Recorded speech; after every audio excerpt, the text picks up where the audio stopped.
Merhaba arkadaşlar, Color Karnaval YouTube kanalıma hoş geldiniz. Yeni bir tarif anlatımımla daha birlikteyiz. Amigurumi şirin mi şirin tatlı kedicik öreceğiz hep birlikte. Bu çalışmamızda çok yeni teknikler de öğreneceğiz. Videomda sizlere adım adım bu tekniklerin nasıl uygulandığını ve nasıl örüldüğünü anlatıyorum. Hiç amigurumi örmesini bilmeyen arkadaşlarımız bile videolarımı izleyerek kolaylıkla örebilecekler. Biraz da öreceğimiz oyuncağı inceleyelim arkadaşlar. Bu oyuncakta 3 farklı renk kullandım örerken. Beyazla kedinin ana rengini ördüm. Pembe ve su yeşili renkleriyle de kombin yaparak elbisesini ördüm. Ayrıca ayakkabılarını da su yeşili renkle örerek tamamladım. Bir de toka öreceğiz saçına. Onu da pembe renkle örüyoruz. Siyah iplikte de göz ve burun nakışlarını yapacağız. Kanalımı ve videomu desteklemek isterseniz de beğeni ve yorumlarınızı mutlaka bekliyorum. Kanalıma abone olmayı da unutmayınız. Şimdi ben hazırım. Sizler de hazırsanız haydi hep birlikte bu şirin amigurumi kediciyi örmeye başlayalım. Kol öreceğiz arkadaşlar. Bu parçayı örerken çok özel teknikler kullanacağız. Şimdi bakın dikkat ederseniz burada 3 tane parmak şeklinde parçalar görüyorsunuz. Önce bu 3 parçayı örüp hazırlayacağız. Birbirine birleştireceğiz ve daha sonra kolu öreceğiz. En sonda pembe iplik işin içine girecek. Elbisesinin kollarını öreceğiz. Şimdi beyaz iplikle çalışmaya başlayacağız. Parmakları önce bir örelim. Sihirli halka ile çalışmaya başlayacağız. Sihirli halka içerisine 6 adet sık iğne örüyoruz. 1 2 3 4 5 6 kısa ipliği çekeceğim. Şimdi ikinci sırada yine 6 tane sık iğne öreceğiz. Yani her dikişin içine bir tane sık iğne örüyorsunuz. 1 2 3 4 5 sonuncuyu öreceğim. 6. Şöyle düzeltelim çalışmamızı. Şimdi burada bir tane zincir çekeceğim. İpliği kısa keseceğiz. Şöyle çekiyorum. Şimdi bu ipleri içine itiyorsunuz arkadaşlar. Şöyle içine ittirelim. Evet, çalışmanızın şekli bu olacak. Şimdi 2 tane daha öreceğiz. Bakın bir taneyi ördüm. Bir tane daha öreceğiz. İpi böyle koparıyorsunuz, kesiyorsunuz. Üçüncüyü ördüğünüzde ipliği kesmiyorsunuz. Şimdi 2 tane daha örelim. İkincisinde ipi kesmiyoruz. Evet, üçüncü parmağı ördüm. Bakın 2 tanesi de buradan. Şimdi bu parmakları birleştireceğiz. Beni çok dikkatli izleyin. Şimdi burada bir sıra daha öreceğiz. Ne ördük? Sihirli halka içerisine 6 tane ördük. İkinci sırada da 6 tane ördük. Şimdi üçüncü sırayı öreceğim. 6 tane örelim. 1 2 3 4 5 ve 6. Şimdi diğer parmağı alacağım. Diğer parmağın üzerinden örmeye başlayacağız. Burada sadece 3 tane öreceğiz. 1 2 3. Buradan başlayacağım örmeye. Son bitirdiğim dikişin içinden başlıyorum. 1 Devam ediyorum. 2, bir tane daha öreceğim.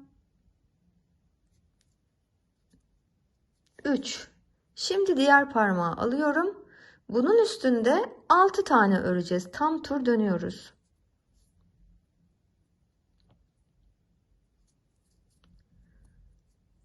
1, 2,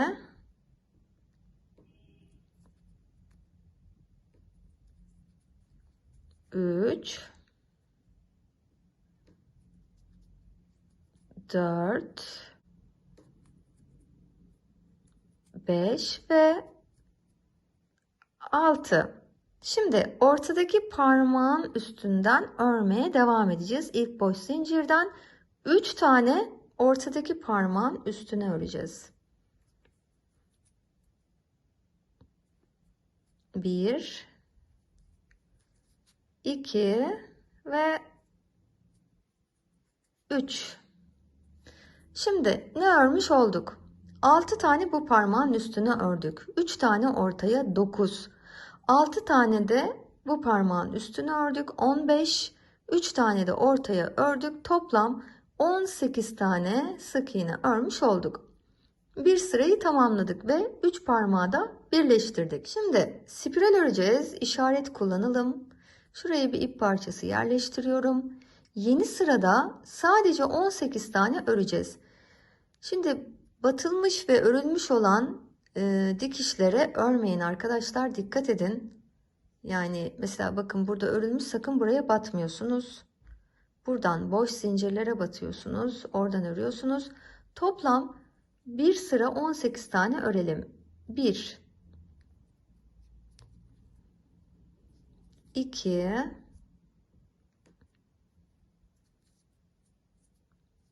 3, 4, 5, 17, bakın 18. Buradayım. İşaret de burada. Bir sıra 18 tane sık iğne örmüş oluyorum. Şimdi bu kısa iplikleri arkadaşlar dikkatlice içeriye ittirelim ve örgümüzü engellemesin. Bunları bir temizleyelim öncelikle. Şöyle tek tek parmakların içine itelim. Evet, tüm ipleri temizledim. Çalışmamızın böyle olması gerekiyor. Şimdi yine spiral öreceğimiz için işaret koyalım sıra başına. Şimdi bir tane tek örüyorsunuz. Bir tane azaltıyoruz. Bir azaltma. Evet, bir tane tek örüyoruz. Bir tane azaltacağız.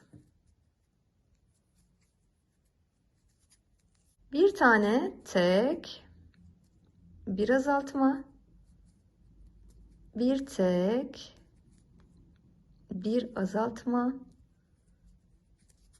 bir tek, bir azaltma, bir tek, bir azaltma. Sırayı tamamlıyorum. Sırada toplam arkadaşlar 12 adet sık iğne örmüş olmalısın. Şimdi yeni sırada düz öreceğiz. Sadece 12 tane sık iğne örelim. 1, 2, 3, 4, 5, 6, 7, 8, 9, 10, 11 ve 12. Sırayı tamamlıyorum. Yeni sıraya başlayacağız. Yeni sırada bir tane tek örüyoruz. Bir tane azaltacağız. Bir tane tek, bir azalt.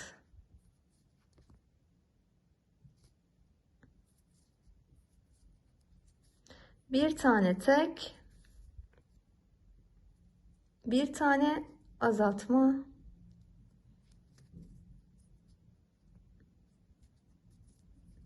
bir tane tek örüyorum, bir tane azaltacağım ve sırayı tamamlıyorum. Sırada toplam 8 adet sık iğne örmüş olmalısın. Şimdi bu aşamada içine düzgünce elyafla dolduralım. Özellikle parmakların iç kısımlarını düzeltelim. Ve bundan sonra artık düz öreceğiz. 15 sıra öreceğiz arkadaşlar. 15 sıra, her sırada 8 adet sık iğne olacak şekilde 15 sıra örelim. 15 sıra sonra buluşalım. Evet, 15 sıra örgümü tamamladım. İçini de elyafla dolduruyorsunuz. Şimdi pembe iplikle örgüye devam edeceğiz. Bu son ördüğünüz sık iğneyi geri alıyorsunuz. Tığınızda 2 ilmek varken pembe ipliği alacaksınız. Bu 2 ilmeğin içinden geçirip örmeye devam edeceğiz. Şimdi buradan geçiriyoruz ipliği arkadaşlar. Şu kısa tarafı biraz uzun bırakın. Şöyle arasından geçirdim. Şimdi burada pembe ipi de içine alacağım. Bu şekilde 8 tane sık iğne öreceğiz. 2, şimdi almaya gerek yok artık. 3, 4, 5, 6, 7, bu da 8. Şimdi bakın, beyaz ipi kesiyorsunuz. Kısa keseceğiz. Arka tarafta beyazla kısa pembe ipliği bağlıyorsunuz. Sökülmeyi önlemek için bağlayacağız. Şimdi bu kısa ipleri içine ittirelim. Örgümüzü engellemesin. Şöyle içine ittireceğiz. Yok edelim.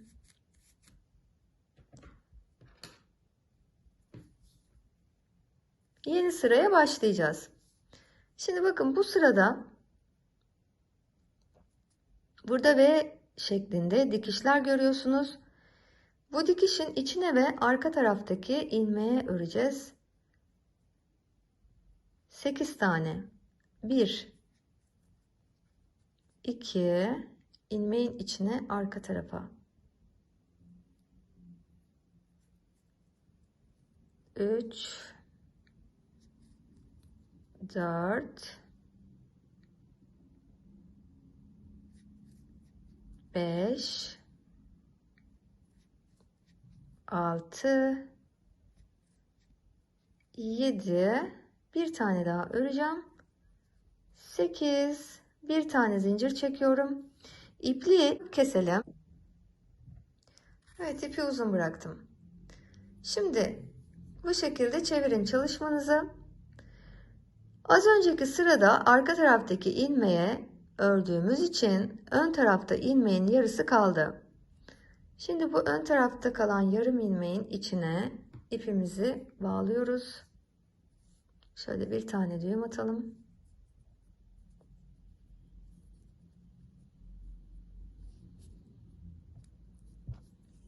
İpi bağladığımız ilmeğin içinden tığ geçireceğim.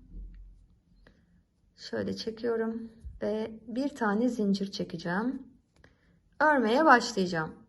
Şimdi aynı ilmeğin içine, ipi bağladığım ilmeğin içine bir tane yarım trabzan öreceğiz.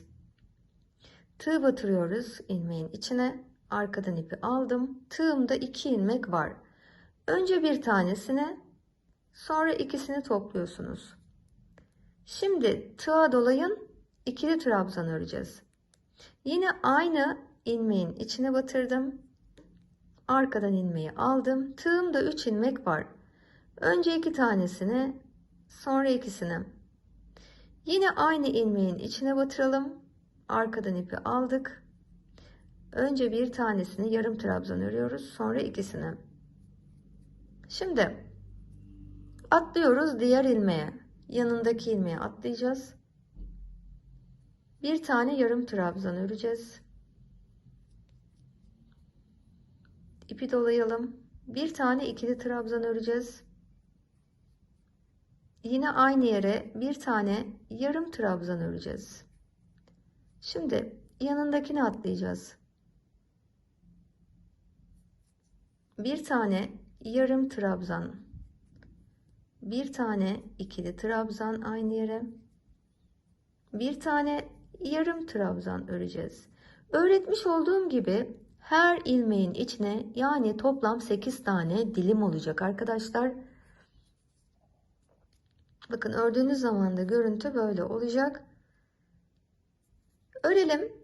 Sıra sonunda buluşalım. Evet, sıranın sonuna geldiğinizde de bir sonraki ilmeğin içine bir zincir kaydırma örüyorsunuz. Şöyle bir tane de zincir çekip iyice sıkıştıralım. İpliği kısa keseceğiz. Kısa keseceğiz. Çekiyoruz. Şöyle iç tarafa çekeceğiz. Şu içten doğru tığınızı geçirin. Şöyle çekelim ve bunu iç tarafa ittirelim bu şekilde. Temizleyelim. Evet, kol hazır arkadaşlar. Şurada da bir iplik parçamız var. Onu da unutmayalım, çekelim. Başlangıç bir. Onu da temizleyelim. Evet. Bir miktar daha elyaf ilave edeceğiz buraya. Kol hazır. Ve aynısından bir tane daha örüp hazırlıyoruz arkadaşlar. Sırada bacak var. Öreceğimiz parça bu arkadaşlar. Önce su yeşili iplikle ayakkabısını öreceğiz. Daha sonra beyaz iplikle örgümüze devam edeceğiz. Bu çalışmada da yeni teknikler öğreneceğiz ve size öğreteceğim. Şimdi su yeşili ipliği alalım. Başlangıçta 13 adet zincir çekeceğiz. 1, 2, 3, 4, 5, 6, 7, 8, 9, 10, 11, 12, 13. Şimdi dördüncü zincirin içinden örmeye başlayacağız. İkili trabzan öreceğiz. Şimdi ipi tığa dolayın. Sayalım. 1, 2, 3, dördüncü zincir. İkişer ikişer topluyoruz. İkili trabzan. Bu bir. 9 tane öreceğiz. 2, 3, 4, 5, 6, 7, 8 ve sonuncu 9. Şimdi sonda bir tane zincir var. Bu zincirin içine 5 tane ikili trabzan dolduracağız arkadaşlar. 1, 2, 3, 4 ve sonuncu bu da 5. Şimdi zincirlerin diğer tarafına döndük. 9 tane öreceğiz. Buradan başlıyorsunuz. 9 tane ikili trabzan. 1, 2, 3, 4, 5, 6, 7, 8 ve 9. Şimdi sondaki zincirin içine arkadaşlar 4 tane, bu zincirin içine 4 tane ikili trabzan dolduracağız aynı yere. 1 2 3 bir tane daha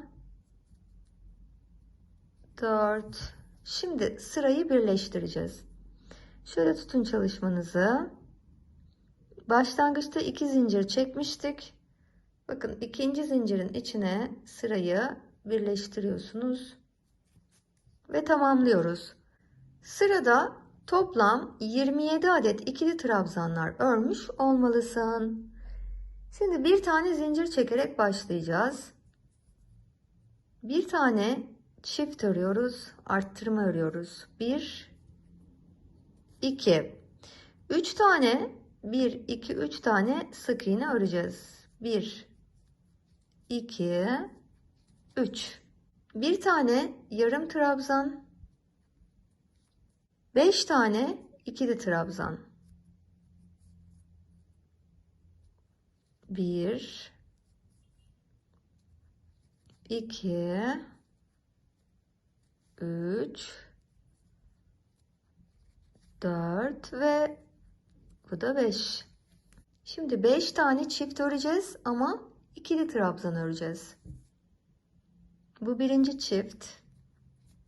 1 2 ikinci çift. 1 2 üçüncü çift. 1 2 dördüncü çift. 1 2 beşinci çift. 1 2 Şimdi 5 tane ikili trabzan öreceğiz. 1 2 3 4 5. 1 2 3 4 ve bu da 5. Bir tane yarım trabzan. 3 tane sık iğne. 1 2 3. 1 2 3. Şimdi 4 tane çift öreceğiz. Bu birinci çift. 2 bu ikinci çift. 2 bu üçüncü çift. 1 2.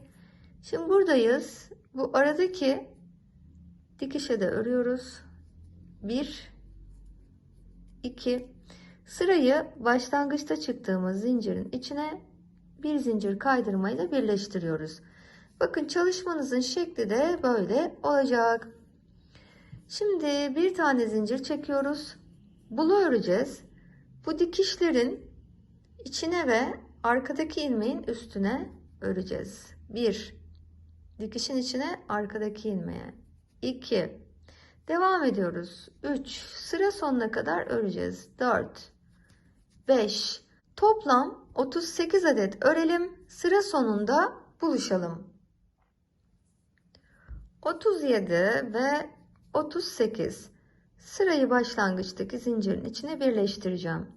Şimdi bir tane zincir çekiyorum. Yeni sıraya başlayacağım. Bundan sonra düz öreceğiz arkadaşlar. 2 sıra örüyoruz. Herhangi bir arttırma eksiltme yapmayacağız. 38 bir sıra daha öreceğiz. 38 yani 2 sıra, her sırada 38 adet sık iğne olacak şekilde örüyoruz. Sıra başlarında birleştirme yapacağız ve bir zincirle çıkacağız. Bunu unutmayın. 2 sıra örelim. 2 sıra sonra buluşalım. Evet, 2 sıra örgümü tamamladım.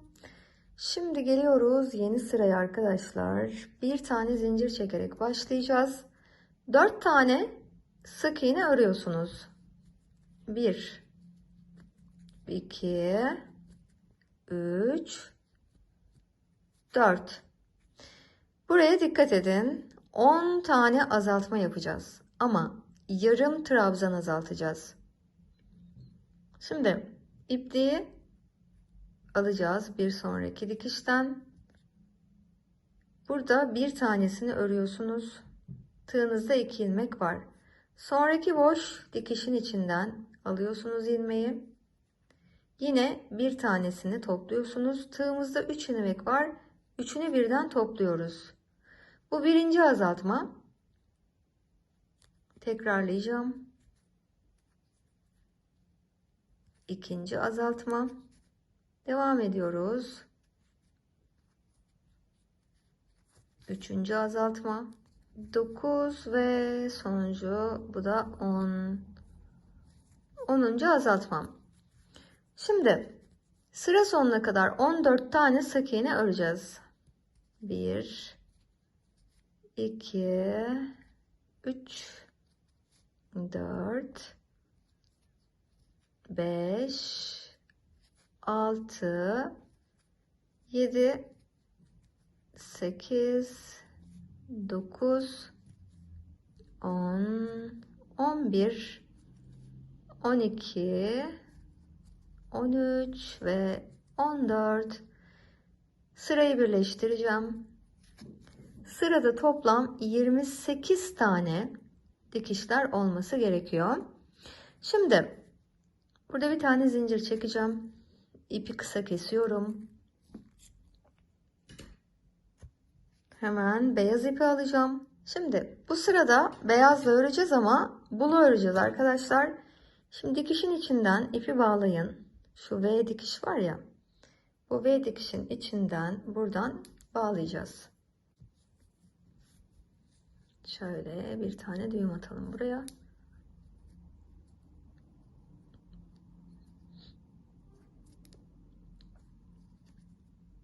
Şuradan geçiriyorum. Şimdi bu sıraya dikkat edin arkadaşlar. Şimdi ipi bağladım. İlmeğin, yarım ilmeğin içinden ipi aldım. Burada bir tane zincir çekiyorum. Şimdi 28 tane bulu öreceğiz. Yani bu V dikişin içi ve arka taraftaki ilmeğin üstüne. 1 2 3 28 tane örelim. Evet, 28.'yi de ördüm. Şimdi sırayı birleştireceğim. Bir tane zincir çekiyorum.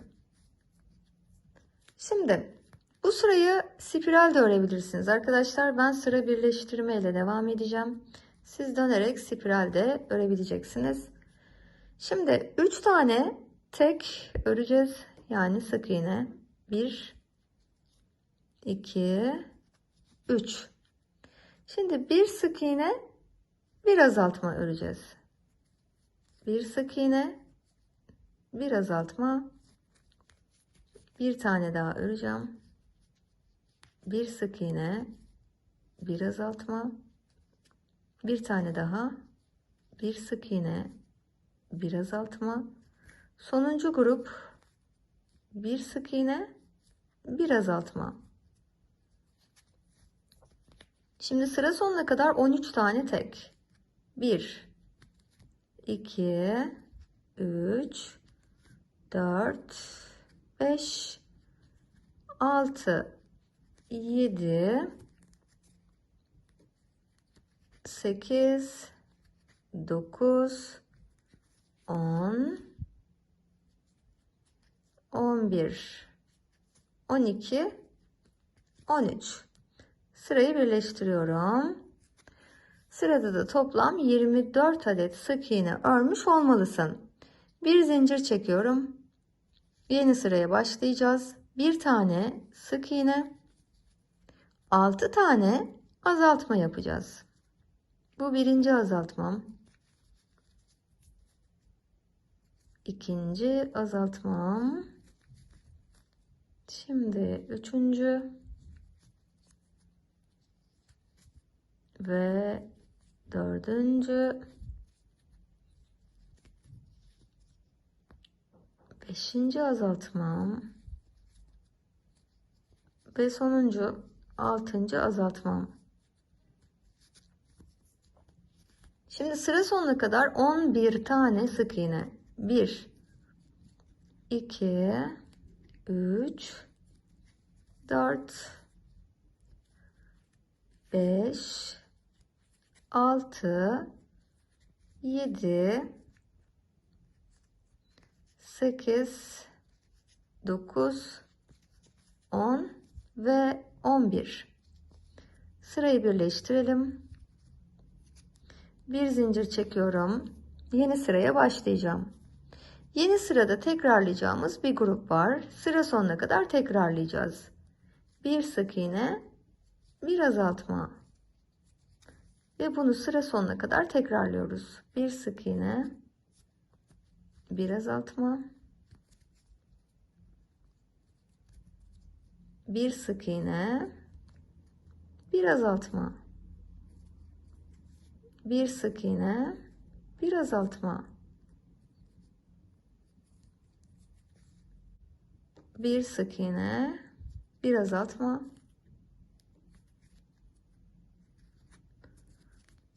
Bir sık iğne, bir azaltma. Ve bitti. Sırada toplam 12 tane sık iğne örmüş olmalısın. Şimdi sırayı birleştireceğim. Bir tane zincir çekeceğim. Ve bundan sonra artık düz öreceğiz arkadaşlar. Şimdi ayakkabıyı ördük, hazırladık. Şu bölümü öreceğiz. Düz, boru gibi öreceğiz. Nasıl örüyoruz? Her sırada 12 tane sık iğne olacak şekilde öreceğiz. Toplam 22 sıra örüyorsunuz arkadaşlar. 22 sıra örelim. Buluşalım. Evet, 22 sıra örgüyü tamamladım. İçini de dolduruyoruz elyafla. Diğer bacağı alıyoruz. Şimdi iki bacağı birleştireceğiz. Evet arkadaşlar, yeni bölümde kalan parçaları örerek çalışmalarımıza devam edeceğiz ve amigurumi kediciyi tamamlayacağız. Videomu izlediğiniz için sizlere çok teşekkür ediyorum. Kanalımı ve videomu desteklemek isterseniz de beğeni ve yorumlarınızı mutlaka bekliyorum. Kanalıma abone olmayı da unutmayınız. Hepinize sağlıklı, mutlu, huzurlu, örgü dolu günler diliyorum. Şimdilik hoşça kalın.